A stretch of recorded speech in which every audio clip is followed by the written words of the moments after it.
भाजपचे वरिष्ठ नेते अमित शाह आज उत्तर प्रदेशात 5 ठिकाणी म्हणजेच महाराजगंज, देवरिया, बलिया, रॉबर्टगंज आणि गाझीपूर मतदारसंघात प्रचार सभा घेणार आहेत।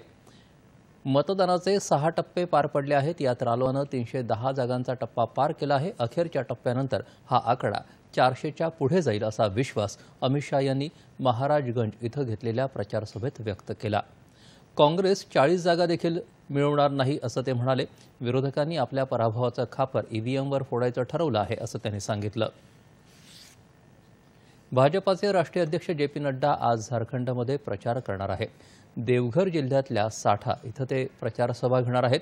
भाजपाचे वरिष्ठ नेते आणि उत्तर प्रदेशचे मुख्यमंत्री योगी आदित्यनाथ हे देखील उत्तर प्रदेशातील गोरखपूर इथं भाजपा उमेदवार रवी किशन यांच्या प्रचारासाठी प्रचार फेरीत सहभागी होणार आहेत। केंद्रीय मंत्री आणि भाजपाचे वरिष्ठ नेते नितीन गडकरी देखील आज हिमाचल प्रदेशात उना आणि कुलू इथं प्रचार सभा घेणार आहेत।